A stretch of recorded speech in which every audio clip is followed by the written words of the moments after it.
করেছে এই সবগুলোকে ইসলাম শরিয়া কমপ্লায়েন্ট করার চেষ্টা করতেছে আলহামদুলিল্লাহ, এবং তারা উন্নতি করতে পারতেছে। বুঝাতে পেরেছি? কিন্তু আপনি যদি মনে করেন যে না, আমার জাতিগতভাবে আমি যাই থাকি না কেন আমি একা অনেক উন্নতি করব, এটা আসলে সম্ভব হবে না।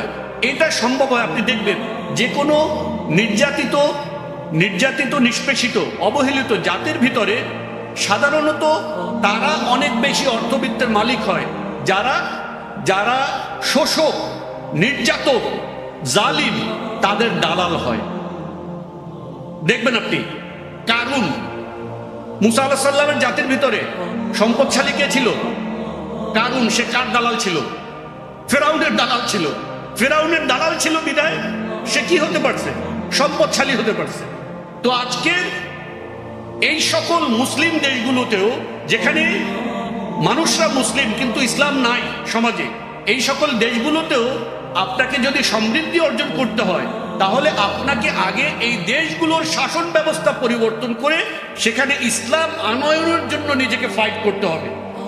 এটাই আপনার ব্যক্তিগত সমৃদ্ধির প্রথম চাবিকাঠি যদি মুসলিম হিসাবে আপনি সমৃদ্ধি অর্জন করতে চান।